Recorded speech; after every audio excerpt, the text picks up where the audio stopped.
اعوذ باللہ من الشیطان الرجیم بسم اللہ الرحمن الرحیم الصلاۃ والسلام علیک یا سیدی یا رسول اللہ الصلاۃ والسلام علیک یا نبی اللہ وعلی آلک واصحابک یا جد الحسن والحسین۔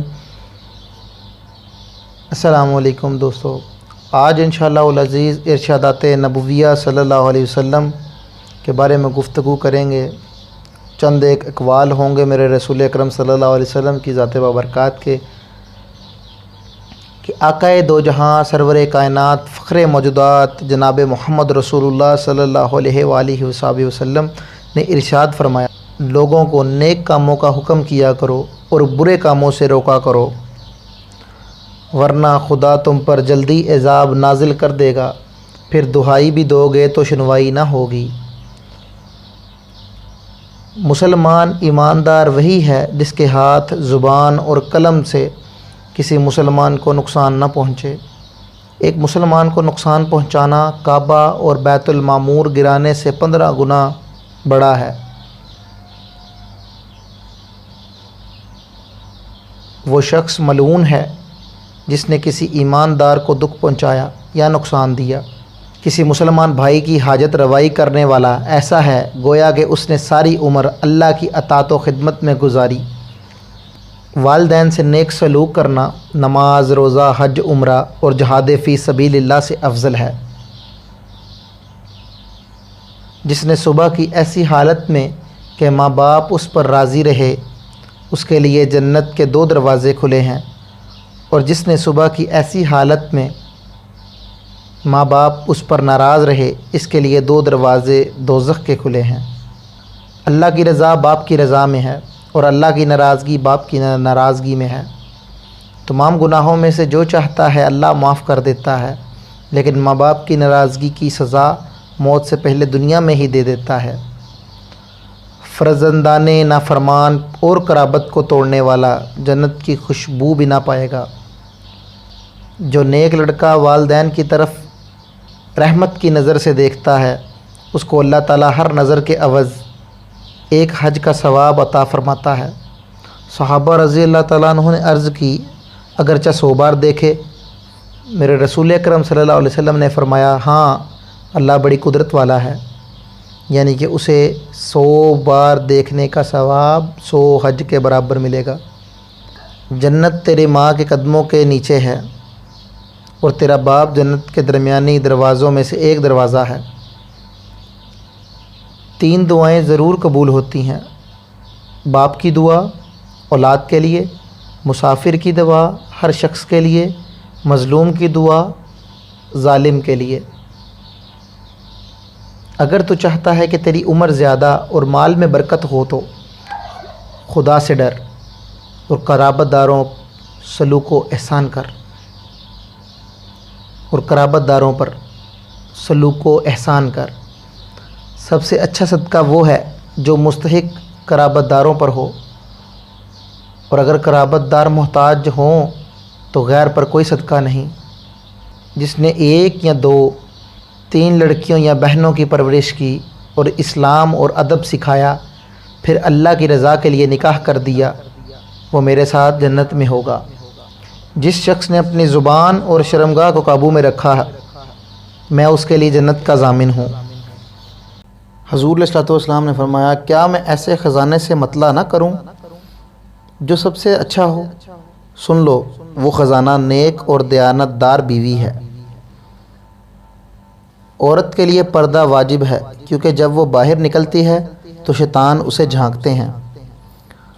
جو عورت اپنے خاوند کی اجازت کے بغیر باہر جاتی ہے، اس پر اللہ تعالیٰ کی ساری مخلوق لعنت کرتی ہے۔ جو عورت اس حالت میں فوت ہو جائے کہ اس پر اس کا خاوند بوجہ نیکی راضی رہا، وہ جنت کے جس دروازے سے چاہے داخل ہو سکتی ہے۔ جس عورت کا مرد ناراض ہو جائے، اس عورت پر اللہ کے فرشتے ساری رات لعنت کرتے رہتے ہیں۔ جو گوشت حرام مال کھانے سے بڑا ہو، اس کا دوزخ میں جلنا ہی بہتر ہے۔ جو شخص اس بات کی پرواہ نہیں کرتا کہ کہاں سے کھاتا اور کیا کھاتا ہے، اللہ اس کی پرواہ نہ کرے گا، اسے دوزخ میں کس راہ سے ڈالے۔ رشوت لینے والے اور رشوت دینے والے دونوں پر خدا کی لعنت ہے۔ دوزخ کی آگ ہر فریبی، دھوکہ باز، بخیل اور احسان جتانے والے کے قریب ہے۔ سخی اللہ کے قریب ہے، جنت کے قریب ہے اور لوگوں کے قریب ہے۔ دوزخ سے دور ہے، لیکن بخیل اللہ سے دور، لوگوں سے دور اور جنت سے دور ہے، مگر دوزخ کے قریب ہے۔ وہ شخص جنت میں داخل نہ ہوگا جس کا ہمسایہ اس کے شر سے محفوظ نہ ہو۔ دین حسن خلق کا ہی نام ہے۔ بد خلق، بدخو کی جگہ دوزخ ہے، اگرچہ وہ نماز پڑھے اور روزہ رکھے۔ خوش خلقی آدھا دین ہے۔ خوش خلق جنت میں جائے گا اگرچہ عبادت کم رکھتا ہو، اور بد خلق دوزخ میں جائے گا اگرچہ عبادت گزار ہو۔ میزان عمل پر سب سے بھاری دو چیزیں ہوں گی، نمبر 1 خدا سے ڈرنا، نمبر 2 خوش خلقی۔ حضور صلی اللہ علیہ وسلم سے کسی نے 3 بار سوال کیا کہ دین کیا ہے؟ آپ نے ہر بار فرمایا نیک خلق۔ 2 خصلتیں خدا کو محبوب ہیں، نمبر 1 خوش خلقی، نمبر 2 سخاوت۔ 2 چیزیں مغفرت کا موجب بنیں گی، نمبر 1 اللہ کے لیے کھانا کھلانا، نمبر 2 ہر شخص کو پہلے سلام کہنا۔ دنیا کی محبت ہر برائی کی جڑ ہے۔ ہر امر میں آخرت کا لحاظ رکھو۔ مومن گناہ کو مثل پہاڑ جانتا ہے، مگر منافق ایسے جیسے مکھی اڑا دی۔ جو شخص کسی برائی پر حاضر ہو اور اس پر راضی ہو تو گویا اس نے وہ برائی خود کی۔ سود کا 1 درم خدا کے نزدیک زنا سے 36 گنا بدتر ہے۔ عبادت کے 10 جز ہیں، ان میں 9 جز عقل حلال کے طلب ہے۔ جو شخص طلب حلال میں تھک کر شام کرے، صبح وہ اس حال میں اٹھے گا کہ اس کے ذمے کوئی گناہ نہ ہوگا۔ جو شخص اپنے اہل و عیال کو رزق حلال کھلائے، وہ ایسا ہے کہ گویا وہ اللہ کی راہ میں جہاد کرتا ہے۔ تنگ دست صابر عیال دار سے زیادہ افضل خدا کے نزدیک اور کوئی نہیں۔ قیامت کے روز اللہ تعالیٰ فرمائیں گے میرے برگزیدہ لوگ لاؤ۔ فرشتے عرض کریں گے الہی وہ کون لوگ ہیں؟ حکم ہوگا تنگ دست عیال دار جو میری مصیبت پر صابر و شاکر رہے، انہیں بلا حساب جنت میں لے جاؤ، اور ان کو بھی جنہوں نے ان کے ساتھ احسان کیا۔ اللہ سوال نہ کرنے والے تنگ دست صابر عیال دار کو دوست رکھتا ہے۔ اپنے فالتو یا پرانے کپڑے اللہ کی رضا کے لیے دے دیا کرو، اللہ تمہیں برکت دے گا، اور وقت موت تم اللہ کی ضمانت پر رہو گے۔ جنت کی کنجی مساکین کی محبت اور ان کی مدد ہے۔ محسن کا شکریہ ادا کیا کرو، کیونکہ شکر کرنے سے نعمت بڑھتی ہے اور ناشکری سے زوال نعمت ہوتا ہے۔ قرآن مجید پڑھا کرو، قیامت کے دن یہ شفاعت کرے گا۔ جس کو مسلمان بھائی کی تکلیف کا غم نہیں، وہ میری امت سے ہی نہیں۔ ایمان کے بعد افضل ترین نیکی خلق خدا کو آرام دینا ہے۔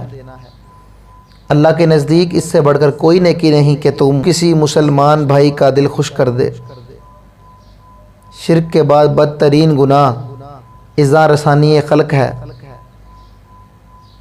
صبر اور شکر کرنے والا ایماندار ہوتا ہے۔ ایماندار آدمی کا ہر کام اچھا ہوگا۔ اگر اسے خوشی اور نعمت ملتی ہے تو شکر کرتا ہے، اگر تکلیف پڑے تو صبر کرتا ہے۔ رحم رحیم و رحمان سے مشتق ہے۔ جو کوئی اس سے ملائے گا وہ رحمان سے ملے گا، جو اسے قطع کرے گا وہ جنت میں نہ جائے گا۔ جس پر نصیحت اثر نہ کرے وہ جان لے کہ اس کا دل ایمان سے خالی ہے۔ اللہ کی پناہ مانگو ایسے دل سے جس میں عاجزی نہ ہو، ایسی دعا سے جو سنی نہ جائے، ایسے نفس سے جو سیر نہ ہو، ایسے علم سے جس پر عمل نہ ہو۔ دنیا کی کوئی چیز تیرے پاس نہ ہو، لیکن اگر یہ 4 چیزیں تیرے پاس ہوں تو کچھ ضرر نہیں۔ نمبر 1 راست گفتاری، نمبر 2 امانت داری، نمبر 3 خوش خلقی، نمبر 4 غذائے حلال۔ جو اللہ کے کاموں میں لگ جاتا ہے، یعنی عبادت، تعظیم قرآن و حدیث، تشہیر قرآن و حدیث، اللہ اس کے کاموں میں لگ جاتا ہے۔ یہ تھے میرے حضور علیہ الصلوۃ والسلام کے چند ایک خوبصورت الفاظ، ملفوظات۔ اللہ کریم آپ کو اور مجھے اس پر عمل کرنے کی توفیق عطا فرمائے اور عمل کر کے آگے اس کو پھیلانے کی توفیق عطا فرمائے۔ آمین ثم آمین۔